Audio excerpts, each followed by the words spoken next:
to Leitner. Puts it up. You're listening to the Culture State Podcast. Get ready. Woo! One more week. It is March, and we are going up. Right now, it's the Culture State Podcast. I'm Chris Lee. That is Dennis Jamel Cox right there. What's up, homie? Just living that dream, Chris. One day at a time. One day at a time. Absolutely. Love it. But by the way, I'm getting a lot of compliments on Dennis Jamel Cox. Just want to let you know that. Oh, okay. I mean, this is 100% your creation, so I'm giving you all the credit. I want to know, like, what are some of the people saying about that? But, you know, like Dennis Jamel Cox, like, it has a nice ring to it. Like, this actually, like, it flows well, you know? Yeah. It's like, it just sounds good. It's like, yeah, well, Chris Lee did it. Listen, Mr. and Mrs. Cox, you know, I think you did a wonderful job raising your son. He's a great person. He's a great friend, great radio personality. But the one thing you missed was the Jamel. Jamel just sets it off. It really does. Just really sets it off. 100%. It's really good. Yeah. I love it. Maybe, you know, honestly, maybe I should change like my Twitter handle, all that stuff to just Dennis Jamel. The DJC. Yeah, yes, the DJC. The DJC fan. Be dope. We got to get a DJC fan club. That'll be dope. Yes. Yes. 100%. Yeah. Well, I mean, I don't know, Chris. According to the internet, based off a conversation you and I had in our recent radio show. So for those who don't know, here during the month of March and early April, Chris and I are hosting Culture State Saturdays live on 99.9 The Fan. You can also watch it on WRL Sports Plus, like streaming online through WRL Sports Fan. So Chris and I had a conversation. We had a little bit of a back and forth. You can actually see the entire segment. It's on 99.9 The Fan's YouTube page. We had a discussion about Cam Newton. We're not going to rehash the discussion. It's totally fine. We just had a discussion regarding should Panthers bring him back? Should he not? Chris and I have just had different viewpoints, which is totally fine, which is okay. Very much like the fan base here in the state of North Carolina when it comes to Cam Newton and the Carolina Panthers. Yep. Equal and opposite sides. That's totally fine. Man, I'm getting roasted, Chris. People are like, that dude on the left with the beard, he stinks. I didn't even watch the whole video because of that guy when you took time to comment. But here's the thing. I don't mind that because you have just like we talk about in professional wrestling, Chris. Yeah. Getting a reaction. The last thing that you ever want when it comes to any sort of entertainment, whether it's us doing radio, wrestling, television, whatever it is, any sort of entertainment, the last thing you ever want is indifference. That's the worst thing. Apathy is the worst thing you could ever have. So yeah, some people are roasting me in the comment section on YouTube. That's fine. I really do not mind at all. I really don't. And you know what? There's one thing when you talk about that. That's one of the things I don't like about how coaches kind of operate these days. They're so safe. There's not a lot of personalities. Yes. That's why I really appreciate folks like Roy Williams. When he was here, I appreciate Mac Brown. I really appreciate Steve Forbes over at Wake Forest. These are people who are not afraid to be themselves. Yeah. But also it makes you feel a certain type of way, whether you laugh or you feel a little cringy or whatever, instead of it being, well, you know, I think we should just focus on what's coming ahead and we should be prepared for the moment. It makes it kind of boring. And if radio is like that, while we're giving takes, if I'm saying, hey, I think the Carolina Panthers should bring Cam Newton back, and you're like, I don't know if I agree, but I understand what you're saying. So keep going with your point. Like, I don't think a lot of people want to listen to that. Tune out.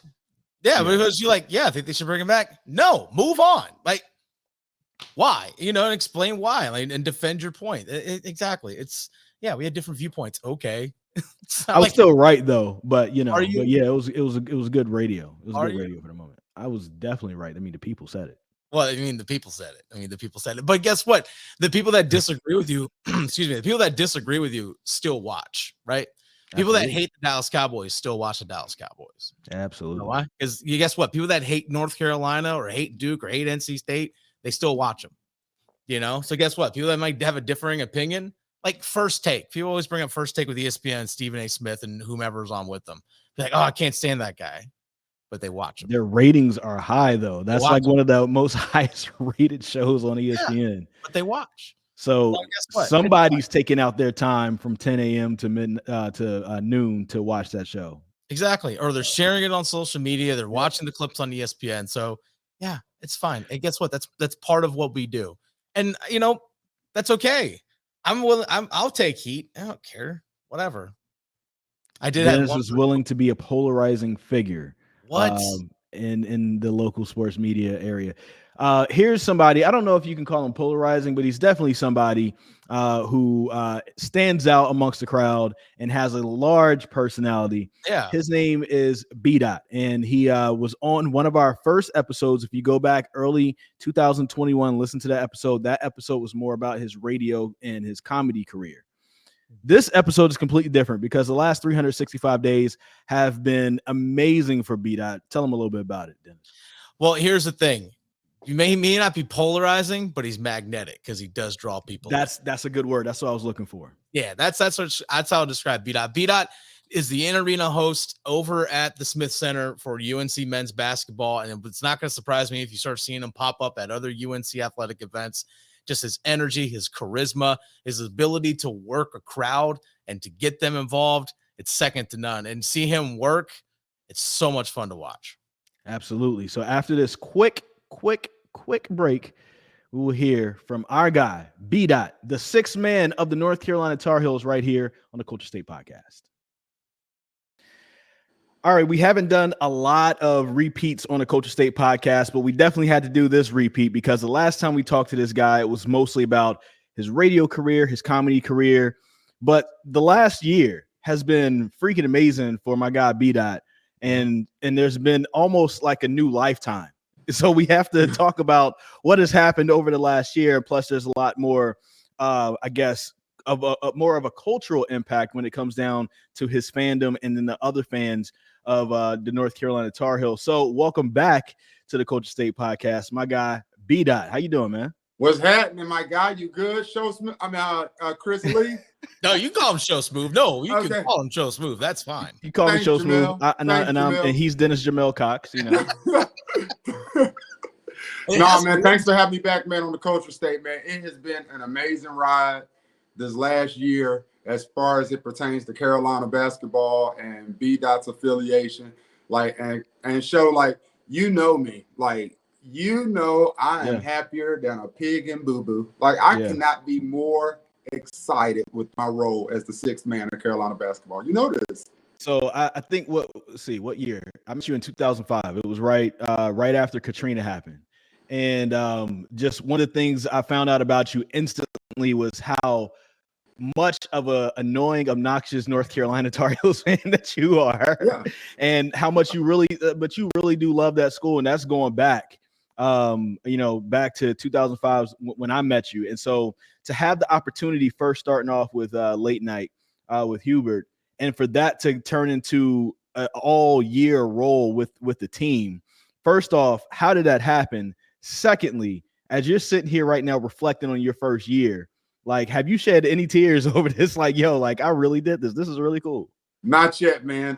Like, honestly, and see, you say obnoxious, but you caught me in 05, show. We had just won a natty that year. And then we were like every Tar Heel fan was obnoxious in 05, the summer of 05. But nevertheless, late night with Roy was always something that I wanted to do, like dating back to Stuart Scott when he would do it, and just, being a black guy, seeing Stuart Scott, like, representation matters, and seeing him do it, like, I always was like, gosh, I wish I could do that, and then they went some years where they were just having fillers, and I was like, gosh, I really need to be doing that. Like, pick me. I would raise my hand like this. Nobody would see me. I would wave. So Coach HD takes over the reins as head coach, and he's wanting to do some different things for late night. He wants to keep the same energy, but he doesn't want it to be as dancey and et cetera. He wants to move some things around. And Eric Hoots FaceTimes me. And Eric Hoots is someone I've known for years. He works with the Carolina basketball program extensively. And Theo Pinson, national champion, my brother. They called me on three-way on a FaceTime. And Hoots asked me if I was free, would I be interested in hosting late night? And like, I'm like, dude, like, are you crazy? Like, I'll never forget that phone call ever. Like, I was at my friend Jason's house getting ready for a comedy show at the Comedy Zone. And I remember running out. I was about to get in the shower. I had my towel on. I remember running outside in his freaking yard, just screaming like, yes, yes. Now, my friend Jason, he's fairly well off, and he stays in a very nice neighborhood. Not very many people that look like us in his neighborhood. So for the neighbors that saw this half-naked black man in a towel screaming in the yard, yeah, yeah! I was surprised the cops weren't called. I was just shocked. I was very fortunate, you know. But then, like, to host late night, I looked at it as an audition. I told my friends that were close to me, I told my wife and kids, I said, listen, I'm going to go in here and I'm going to host this event, and I'm going to do such a remarkable job that they're going to say, hey, we got to keep this energy in here more often. Like, that was my game plan. So I was talking to Ken Cleary and the guys, trying to stay involved as much as possible with the game day presentation. And when we got there, man, like, the energy was just off the charts. Like, it was one of the most orgasmic nights of my life. Like, I swear to you, like, it was I'm telling you, I definitely had to change draws, guys. Draws had to be changed. That's what had to happen. But nevertheless, it was amazing. You know, the response was overwhelming. And the next day, like, I'm just on a high, just like, this is great. Like, not high like back when you met me, show. I'm talking about how, like, happy high. Like, I got you. I got you. And good thing you didn't wear light blue pants either, you know. Yeah. That would have stained very easily, so. Nevertheless, Hoots calls me, and, like, at this point, like, Coach Banghart has hit me up on Twitter, and, like, I'm talking with her, and I'm like, this is Coach Banghart. This is the women's coach. Like, she's talking to me like, she's just telling me how great of a job I did. The wrestling coach is hitting me up. Like, this is crazy. So Hoots hits me. He's like, so how's the next day? And I'm like, man, it is amazing. All the fans are hitting me, coaches and stuff are hitting me. Like, this is just great, dog. I love it. He was like, well, I figured that was gonna happen. Before any coach asks you to come rock with them, our coach, HD, wants to know if you would be interested in being the arena host for home games. Now, understand, this isn't a position that we've ever had, so this would be totally new. That's awesome. Awesome. So, all right, Daht, if you were still in that towel would have fell off. Yeah! So, Daht, what was the reception like from fans from when you hosted late night all throughout the season? What was the reception like from them? Overwhelmingly, like 98% to 2% in favor of, we are so thankful for the energy that you bring to the Dome. To the Smith Center. I apologize. I'm trying to wean off from saying the Dean Dome and call it more the Smith Center as an ode to Dean Smith and Coach Roy Williams. But with that being said, it's been overwhelming. Like, I'm talking about from 8 to 80, literally loving me. Like just so receptive of what it is that I bring. But the reality is, all I do is magnify the energy that they already got anyways. Like, I always looked at the Smith Center as, it should be one of the most intimidating gyms in the country. Hosts 21,500 fans, right? So, like, a lot of the fans, of course, they always talk about that wine and cheese ridiculousness. That myth is dead. I would just like to put that out there. That is gone now. That is no longer in the Smith Center. But that audience that sits around the baseline and controls many of those seats, of course, they're older fans. But the reality is, they're still fans, though. Like, they're fans that used to scream and go crazy just like us. They just can't do it as long anymore. You dig? So I always thought, if we could put them in pockets where I can get them loud in pocket times when it's necessary, when it bodes well for the team, this place could really rock. But I couldn't do that from the stands. Like, I could do it as much as I could. I was always at games with this hat. This hat, I don't give this hat enough credit, because this hat, I swear, from, like, just going to games and people like, who is the tall black guy with that weird hat on? Can I get a picture? And I'm like, yeah. Like, I was in the newspaper and stuff all the time. Like, and I'm cheering, I'm screaming. So, like, the hat is the crown. Like, that's why I wear it so much when it comes to this kind of stuff. I wear it as my crown. But I say all that to say, the fandom, again, from the oldest to the younger, everybody has been receptive.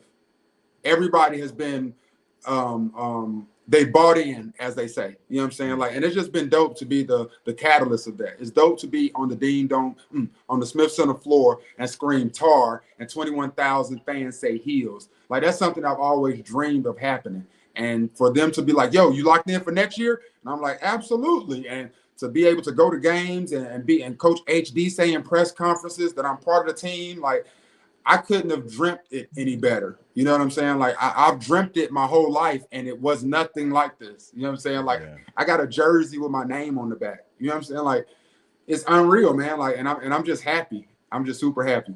For folks like us who aren't very athletic, I know that feels really good to have that. Yo, exactly. I get to do the same stuff that Isaiah is trying to do right now. I'm so jealous.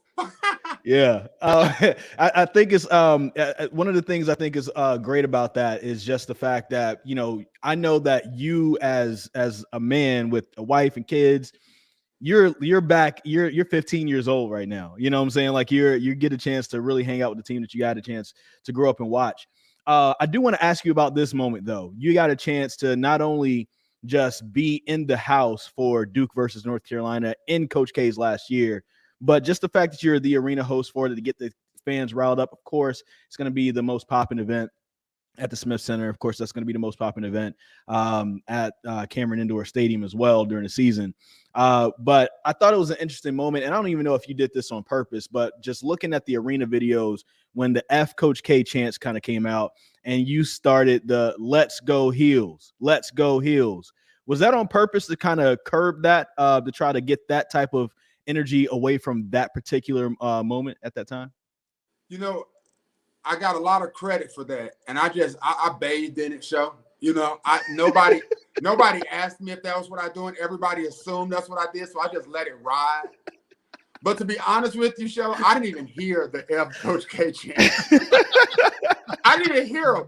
I'm going in cadence. If you go back and listen to it now, I'm going in cadence with the band. The band is playing, and I'm saying, "Let's go Heels" in cadence with the band. I'm not even hearing that. And what happened, those chants came from the upper level. Like, down on the floor, we didn't hear any of that stuff. That's the huge misconception that Coach HD let them say that, and you would think that it was a lot louder than it was. It did not come from our student section, which is right there on the baseline. It did not come from the parents and fans section. It came from upstairs, and media, as you know, sit upstairs. Yeah. So that's why it sounded so loud on whatever video they heard it on. But honestly, I will be transparent with you and say, no, I was not trying to deflect the negative attention from Coach K, not because it wasn't necessary, but because I honestly did not even hear it. I'm just going to say you did it. I'm just going to say you deflected it. Right, however you want to edit that. You want me to do a take saying, hell yeah, I deflected it? Hell yeah, I deflected it. I heard the people. I said, listen, we're not going to do that. Coach K is monumental to the ACC. Exactly. Okay? No, we don't have to like him. But think about it. Batman needed the Joker. He needed him. So we needed Coach K. So I wasn't going to sit there and listen to a bunch of F Coach K. And Coach K opened that building. Coach K opened that building for y'all. That was the first game in 1986, Duke versus North Carolina at the Dean Smith Center. I don't really know all the stats. You could be right, but I don't like the way you just said that. So no. You know, I just found out that I don't even like Jimmy V. I don't even like Jimmy V. You know, and like, you know, you just found out? I just found out I don't like Jimmy V. And all these years I've been so empathetic and loving of Jimmy V, for him not being able to hug nobody, for him winning the Shield. And then, of course, you know, the Jimmy V Foundation, which I'm still empathetic towards, of course. But Jimmy V, did you know that in Carmichael, NC State was the last team we played, and Jimmy V beat us and took a basketball at the end of the game show and made a basket and said he wanted to be the last person to score in the Carmichael? Wow. I did not know that. But it's kind of interesting, though, because what does Jimmy V and North Carolina have in common? What they got in common, sir? They ended something for their rivals, because North Carolina basically ended Coach K's reign at Cameron Indoor Stadium. That's crazy. That's crazy to think about. Amazing time in the triangle. With that being said, I don't like Jimmy V. I want to talk about that. what have you learned more from about just North Carolina and the rivalries and things that you just maybe didn't know before, now that you have the access to players and folks who are around the program and who are legends with that program? Dang, that's a good question, Sho. One thing is there are a lot of like underlining little disrespectful things that the students would say to other students that I wasn't privy to until I stood in the student section and heard them screaming. like when we play NC State, they call them like a I think they call it backup school or something like that. Oh, yeah, because they say that most of the NC State people like wanted to go to Carolina, but they couldn't, so they went to NC State as their backup school. So they'll be chanting backup school, and I'm just sitting there like, you guys are vicious. So like little things like that I learned that are fun. With the team, man, like just honestly how much they really work. You know what I mean? Like I know as a fan, before I had access that I do, I would always be like, they should be in there shooting free throws right now. Yeah. And a lot of times they are. You know what I'm saying? Like that's the reals. And the pressure, I'm telling you, man, the first time I went into the Dean Dome, now Sho just outed us, okay? We're not the most athletic guys. You know, Sho and I, we're hustlers. We're going to give you everything we got. You understand? But we're going to foul the hell out of you. If we got 5 fouls, we're going to get 6. You understand? I tell people, man, like I'm a 5'9" power forward, for real. Talk to him, Sho. That's what I got. I'm a 6'2" point guard. That's what point guard should be, 6'2". I mean, yeah, but like when you're playing in the league, 6'2" is point guard. But we're playing at the Y, 6'2" is like on the wing or something. 5'9", 5'10", those are your point guards. But nevertheless, you made me forget where I was at, Sho. You talking about our athleticism and first time I went to the Dean Dome. They gave me a basketball. It's me, Hoots, and my cameraman in there. When I tell you I shot so many air balls and bricks, like just the pressure of like shooting in the Dean E. Smith Center, like just shooting on those rims with not a fan in sight, nobody, just me nervous about being on that floor. It put in perspective what those guys really go through. When you got 20,000 fans, when you miss a shot, they all go, oh, like they feel that the same way they feel when they hit a shot and 20,000 fans go, yeah. So my job was to try to condition the fans as much as possible to keep the because when they go on the road, when they go to Duke, and when they go to Clemson, and when they go to NC State, they get enough boos and that negative energy. If there's any place they should feel comfortable, whether they great or not that night, because we know they can all hoop. So if we just can keep in our mind, they all great players. So our job is to motivate them. Really quick question based on that then. What do you think your impact was on the team at home this year? I think it was tremendous. As being able to energize the crowd in a way that was conducive to what the guys were trying to do at that moment. Like sometimes we just out there playing during timeouts. But then sometimes I need the crowd to like I need you focused. I need you tight. Something that was very important to me, I would go to games, and at halftime when I would be at the games, like I'm ready for the second half to start. But the second half start and people still in the concourse area. You know, like nobody, like they're not in their seats. So the team might have been up 3 or 6. By the time you get back, they might be up 2. They might be down 4, like the other team that went on a run because the energy isn't there. So something that was very important to me is at the 2 minutes and at the 1 minute at halftime, I'm making announcements. 2 minutes to get back to your seat. 1 minute to get back to your seat. And I would visually see people filing back down to get to their seats when I'm making those announcements. Like things like that are very, very important. You know what I mean? Like, and I do applaud myself because I do know that I am great at what I do, but it's also very awesome that the fans that are at the game, they recognize it. They might not understand exactly what they recognize or what's happening, but they bought in, and they all, like at the end of the games, like it's a trail of people all going to the Rams Club room, and they all just like, great job tonight.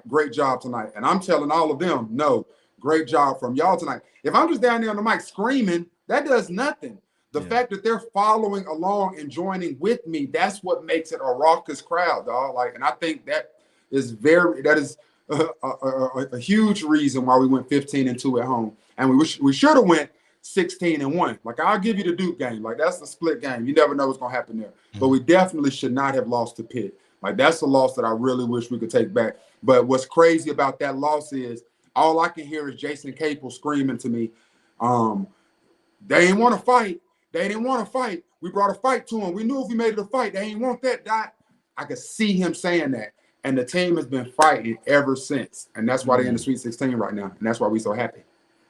Dot, whether you're doing in arena at the Smith Center, you're doing a comedy show, whatever it is you're doing in front of a live audience, how much energy does it take to just be at that level for such a long period of time? Tons. And people don't really understand that, you know, like after a game or after a comedy show or after doing PA at a Swarm game, like folks like, hey, what you trying to do now?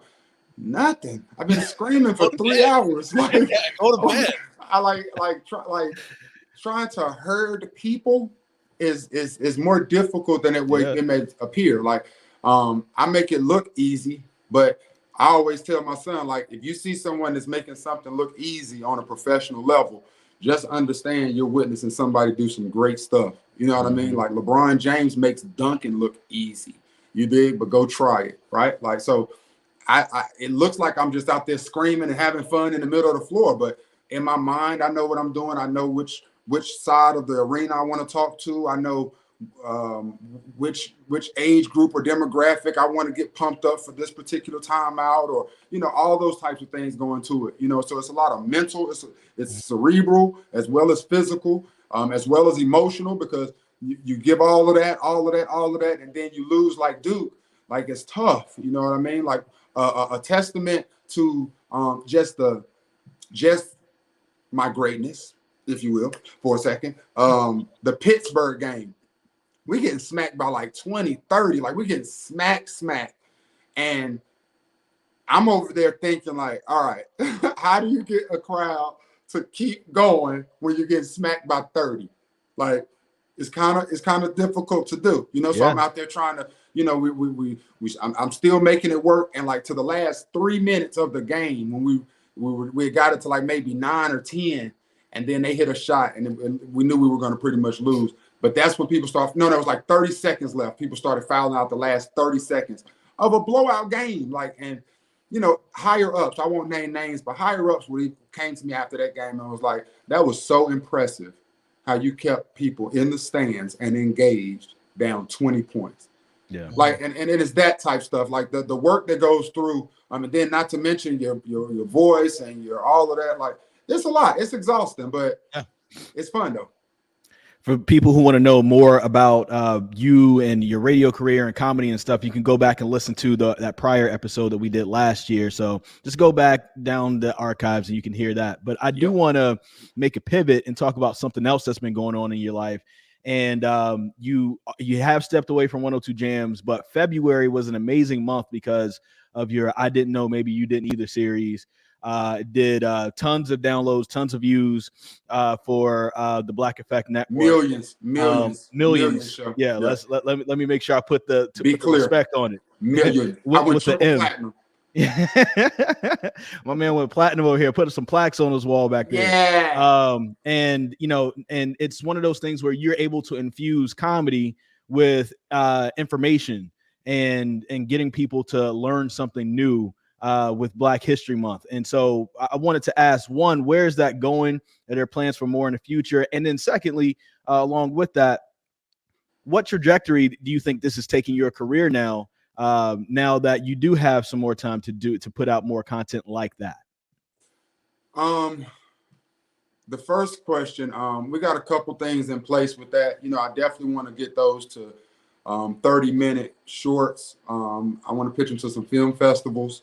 I could see it on a Netflix scale. I could see it, you know, on a Peacock, series where I get to travel and go to different spots, because, you know, it's just so much history that we just don't know about, and some that we do know about, but I just want to just bring my view of it to life. You know, like I want to go to Charleston, South Carolina.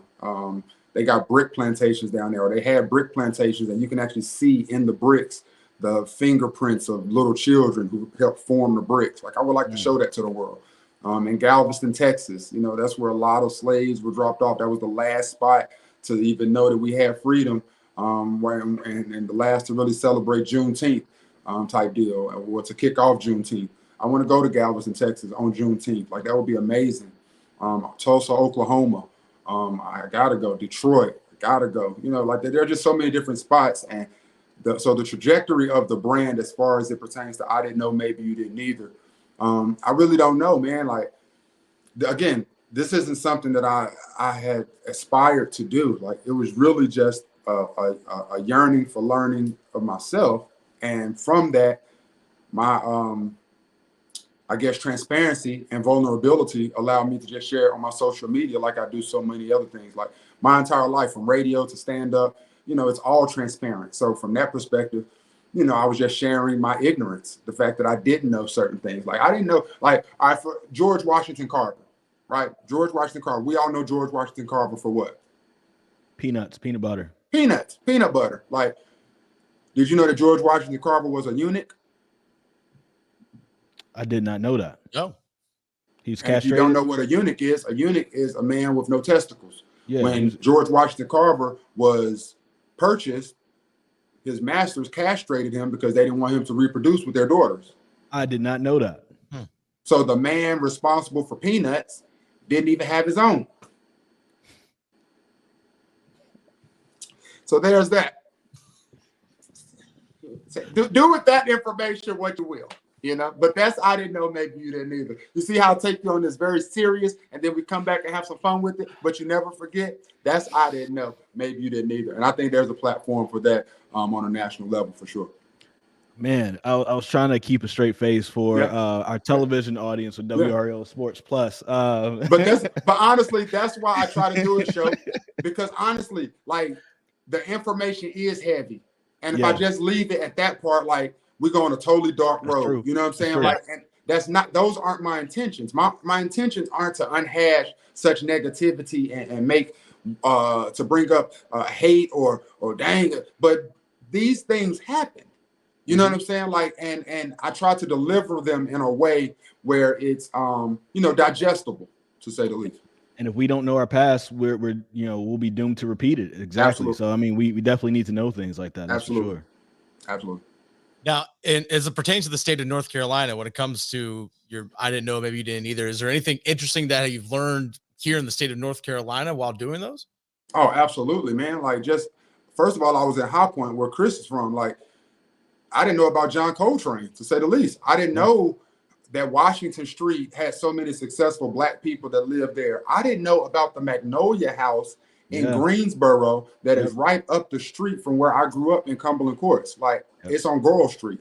And the Magnolia House was a house that was actually in the Green Book. If you're not familiar with the Green Book was a book that Black people had to use so that they could navigate in the South. We couldn't just eat at restaurants with white people. We couldn't just sleep at hotels with white people. Like, we had to go places where we were safe. And we had our own Green Book. And in this Green Book, they would have hotels listing, and the Magnolia House was a 5-star hotel in the Green Book, right up the street from where I grew up at. Didn't know until I started this series. And at the Magnolia House now, you can still rent out rooms there. You can have dinners and lunches there. They have on Thursday night, they have like little juke joints and stuff. Like, it's a dope vibe. Like, it is. Like, North Carolina has tons and tons and tons of history, dude. No doubt about it. Magnolia House, that was like one of the last stories I did with WXI before I left to come over here, and I just thought it was just so amazing that history is right there, and then to see all the older Black stars from the 40s, 50s, 60s that stayed there when they stopped through Greensboro. They weren't stopping by NBC Suites or whatever. I mean, there wasn't no NBC Suites back then, but whatever the equivalent was at the time. They didn't have that. They had to go by the Magnolia House. And so I just thought that was interesting.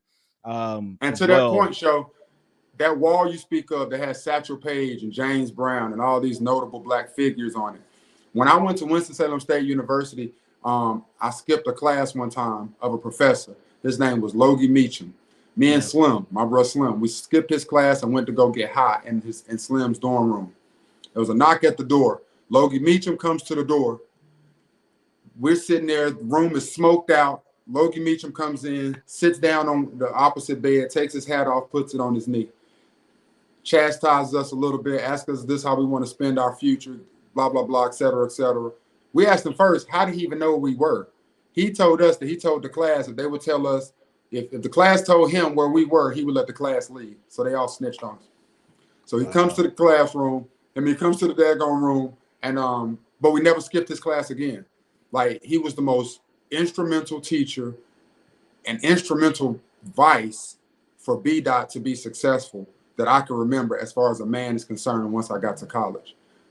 I say that to say I get to the Magnolia House, and I'm in here looking at this wall of all these people we just talked about, Satchel Paige, James Brown, Lena Horne, and at the very top is Logie Meacham. Yeah. Because he was a folk teller and he was a musician, so he used to travel and stuff too in the 60s. And he was on that wall with these great people, Satchel Paige, Lena Horne. I could. You asked me earlier, last time I cried, that was legit the last time I cried on that set, because him sitting up there on that wall looking down on me, and he's gone now, rest his soul. Logie's in heaven. But him up there looking down on me, and me, the content that I was doing in that moment is content that he would have been doing. You know what I'm saying? That's content that he would have been proud of me doing. And to see him in there, I never expected to see him on that wall with those people of history, but he definitely deserved to be on that wall. And I just could not hold the emotions, dude. Like, I get emotional just thinking about it, man, because he was a great dude, man. Like, and I was so thankful for that moment. I'll never forget the Magnolia House for that, if nothing else. So I never had a chance to meet him on that level, but I do remember him several times in the 90s coming to my elementary school, wow. Playing his instruments, telling stories and stuff. And there's always this magnetism about the way he told his stories. Yes. And when you shared that video of what happened at the Magnolia House for you, it brought back those memories as a kid, because it was just a face that you can never forget. And you just always remember, out of all those assemblies, I just remember his the most. And so that was, he definitely was somebody that, seemed like he would have been a great person. So it's cool. But absolutely. I wanted to ask you just about like some of the other things that may have happened in North Carolina, like the Durham Black Wall Street, and how that was burned down. Absolutely. 1902. And then 1898 in Wilmington. Wilmington, people don't know, was the biggest city in North Carolina at the time, had the largest black population, had a black mayor, had black city council members, and folks like what's my man's name? Josephus Daniels, or I think that's his name. Don't give me the line. I might have my names messed up, but Charles B. Aycock. Those guys were basically helping to put out propaganda against the leadership in Wilmington through the Raleigh News and Observer, which ended up setting the stage for everything that kind of happened in there. It's one of the only times in American history that an actual government was overthrown. When we talk about January 6th last year, that actually happened in Wilmington, where folks went into the city council offices and like at gunpoint made these black men resign or they were going to kill them, and displaced people. Folks were hiding in the Cape Fear River thing for days, and at that time it was more swampy, so you're talking about going against alligators and things like that. Like, it was crazy what was happening in Wilmington, man. It's all kinds of stuff that's happened right here in the state. And like even like the Quakers and how helpful they were in this area, in the Greensboro area, in that 336 area. You know what I'm saying? Like, white folk was down with black folk. Don't get it twisted now. There was some Quakers that was holding us down. Now let's be clear. Of allies. Like, one of the stops to the Underground Railroad is actually in Greensboro at either Guilford College or Greensboro College, I was told. I haven't had a chance to go see it, but that's something I want to check out. Yeah, Guilford College is the Quakers. Just really quick history to tell you, one of the folks who owned my family, Solomon Lee, was the first president of Greensboro College in the early 1800s. Really? I found that out maybe about 3 or 4 years ago, because I saw a plaque when I was over there, and it said Solomon Lee, our first president, and it was my last name spelling. And I was just like, and so I went back and did some research, He's from Caswell County, owned slaves in Caswell County, which is where Wow. my family comes from. Wow. Crazy, right? That is crazy. You might own a little bit of that show, like a little 2%. Master might have left y'all a little something. I don't think anything was left for it. I don't think Master anything might was left left for y'all a me. little something. I want to leave to my slaves. Oh, that's hilarious. Well. All right, so there's something else I wanted to ask you. Go ahead, I'm sorry. I was saying, so where can people go find these? Like where all the stuff you put out there, I didn't know, maybe you didn't either. Where can people go find these right now? The Black Effect podcast. That is a podcast that is on the iHeartRadio network. Charlamagne is owner of that podcast, the Black Effect podcast. Dolly Sierra is the president of that, and that's who got me the deal, the 28 episodes deal with in February for the I Didn't Know, Maybe You Didn't Either. You can search it there for all the audio. On my YouTube channel, if you put in the first letters of every word and I didn't know, maybe you didn't either, IDKMYDE. Yes. If you put that in on YouTube, man, you can probably just put B Dot on YouTube. You can find all the visuals to the 28 episodes. So every episode has a visual component to it. I was in John Coltrane's house. I was at the Magnolia House. Just a lot of different locations. Putting this piece together. I was really, really, really proud of it. So definitely check that out. It's again, it did 3 million downloads in February, a number that I'm very, very happy about. But if you have not had a chance to listen to it or watch it, please go do it. Keep running them numbers up. I need that. Just really quick, last thing on for the show for today. Have you heard from anyone like recruits or anybody like that may be considering going to North Carolina, who have been at games this year, who have seen the energy that you helped brought, and maybe you've helped to, I don't know, sway their decision a little bit so they could go to North Carolina? I mean, there are players, I can't remember exactly who it was, but somebody came to a game, and the next day they was like, yeah, I'm going to Carolina. I can't remember which player it was, but I remember in the Hills house, they were OD talking to me about that. It might have been Nick. I'm not 100% sure.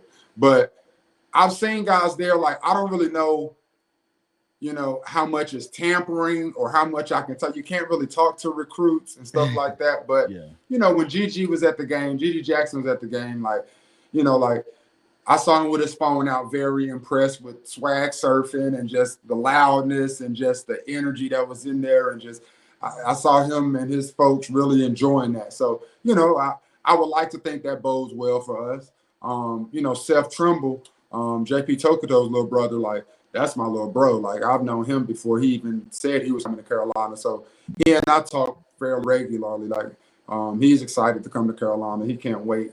I can't wait to see him in a Carolina uniform. Like, he's going to be like another coming of Joel Berry. Like, Seth's going to be a dog out there. But, I try to stay out of the recruit as much as possible. But, I try to help as much as possible too. Like, because again, I don't know where that gray area is, and I don't want to get in trouble. But like Cam Hayes, that's my bro. Like, as soon as he went to the portal, I was like, yo, what's gonna happen over here? We could use a point guard. You did. I would love to have Cam Hayes at Carolina. One, because we could use another good point guard, but two, because I would love for an NC State player to come to Carolina. We would talk trash to them forever. Man, he would be the most hated guy in Raleigh, North Carolina. But he would be the most loved guy in Chapel Hill. Yeah. Love Cam Hayes, man. Just make a good decision. We'll see what happens. He will be the most loved guy in Chapel Hill. He's already loved in Greensboro. All he will be losing is the NC State fans, who really wasn't a fan of his anyways, if they be honest. Woo. We're going to make it hot up in here. Thank you so much for joining us, Tom B. I appreciate it. Reels when I come on your show. When I come to the coaches thing, I can't keep it real. You can keep it real because, my man Dennis. This is what I was going to say to you. Okay. This is what I was going to say to you. Come on now. I want to keep my Dennis, Chris. I want to keep Dennis loves dissing people. He loves dissing NC State fans, but he also said that Winston-Salem, North Carolina is only a stop on the way to Asheville. So I need you to give him a little bit of a pep talk as to the greatness of the Trey Foe. This ain't gonna be a pep talk. This is gonna be a nah. Dennis, I'm not even gonna give you what you're asking for. I'm not gonna give you what you're asking for. All I'm gonna say is clearly you haven't tried Precise Seafood or Mountain Fried or Sitco Wings. You ain't been in Haynes Mall to go holler at my man Ali and get you some bling. Clearly you ain't been over there to Chuck E. Cheese. I don't think anybody goes to Chuck E. Cheese anymore. Last time I was there, I saw one person and they were working. But you ain't been to Winston-Salem State's homecoming. I have not. You have not been there. You have not gone to a WSSU basketball game in the games. You have not gone to a football game with me doing the PA. Have you gone to a Wake Forest game when it's super, super lit? Tailgate, football, not basketball, but football when the tailgates are lit. I have not. There are so many things that you have not experienced. Don't you ever in your life call Winston-Salem a pit stop to anywhere until you have fully taken advantage of the greatness that is in Winston-Salem. Will you at least give us that? Well, here's the thing, Daht. I'm actually in May 6th. I'm actually heading to a concert with my girlfriend in Winston-Salem. Okay. I'll be there. Okay. So, yeah, you give me all the recommendations. Okay. I'll check them out. Okay. Told him he needs to go to Sweet Potatoes. He needs to get some Dewey Square cakes. He needs to get some Moravian cookies. It's so much. Yeah. It is so much. You ain't even went. And then for real, if you really want to have some great fun, around midnight, 1 a.m. Oh, okay. Go to the BP on MLK and just stand out there. No, don't do that, Dennis. let somebody take your car and you just stand there for 30 minutes. And I promise you won't call it a pit stop again, brother.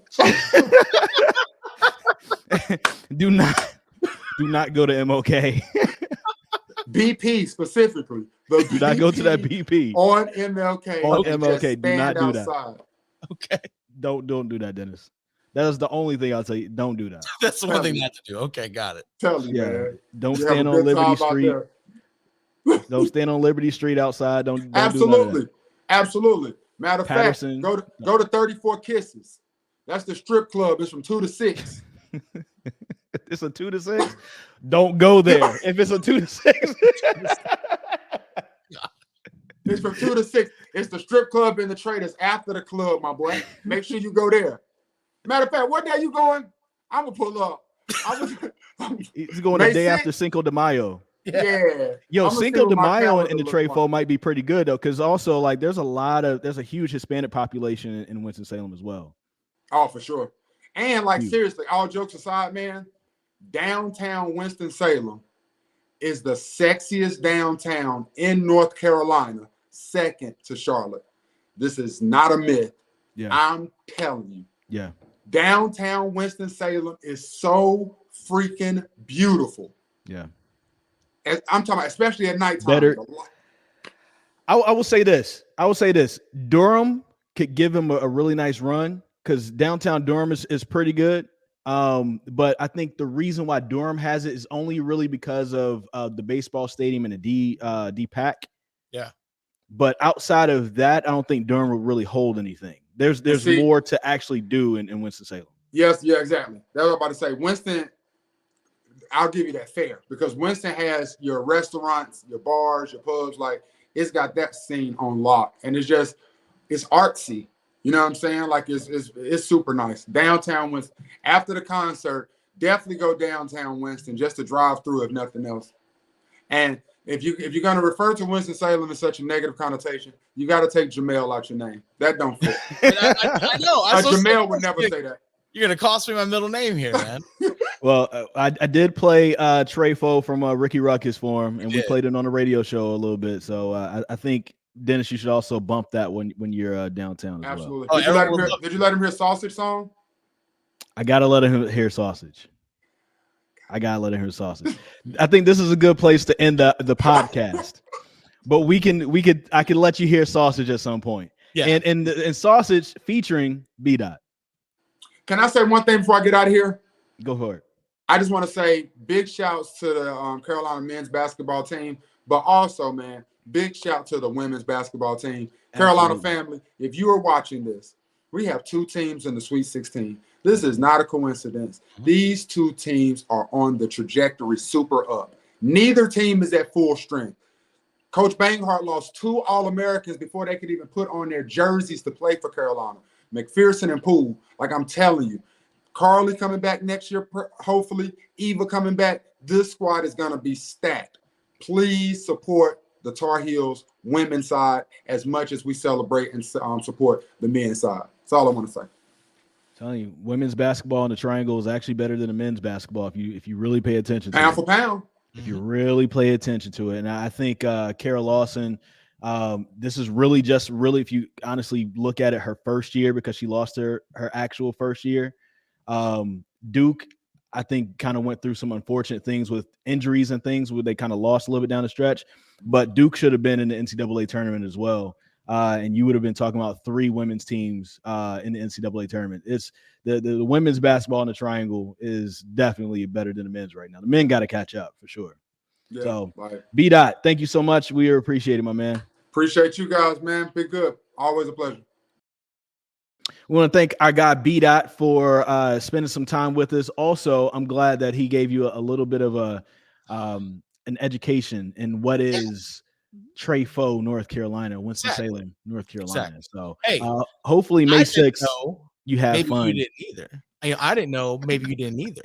But now I know, Chris. That's the thing. I didn't know. I was ignorant, Chris. I was ignorant. I said things based out of ignorance, and I was very polarized. You were definitely polarizing. You were not magnetic in that moment. But, hopefully, you and your girlfriend have fun on May 6th out there. Just stay away from the BP on MLK. Yeah, between the hours of midnight and 1 a.m. Stay away. And whatever place between 2 and 6. Just don't go.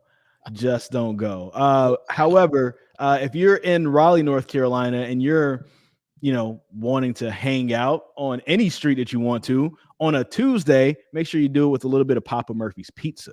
That's right. Papa Murphy's $10.99 large pizzas and no matter what you get on there, large pizzas, $10.99 at Papa Murphy's. Make sure you follow them on Instagram and on Twitter at Papa Murphy's. Papa Murphy's changed the way you pizza. Absolutely. And Culture State, we're changing the way that you podcast, because you can also watch us on YouTube, right? Check. That's typical, right? You could do that. But you can also watch us on WRL Sports Plus. Yeah, we're the first ones to do that. So if you're here in the Raleigh, North Carolina area and surrounding areas, you can watch WRL Sports Plus. It's now on Spectrum. Yes. So you can turn on Spectrum if you have cable for that, or it's over the air on channel 34. If you're not in the Raleigh area and you can't get that, I've got the solution for you. WRLSportsFan.com. WRL Sports Plus is streaming 24/7 right there. So wherever you are in the world, as long as you have internet access, you can access WRL Sports Plus, the TV channel, and you can watch Culture State every Wednesday. What time does it come on Wednesdays? Comes on at 9 o'clock. And for those who like to watch on Spectrum, it's channel 1257. Yep. 9 o'clock p.m. On Wednesday nights. And so this will be another episode that you can watch there. So for my man, DJC, Dennis Jamel Cox, I'm Chris Lee. Make sure you follow us. Thank you guys so much for listening. We out. The Culture State Podcast, part of the Capital Broadcasting Podcast Network, with new shows coming out every Wednesday. Download and subscribe from wherever you get your podcasts, including the WREL Sports Fan app.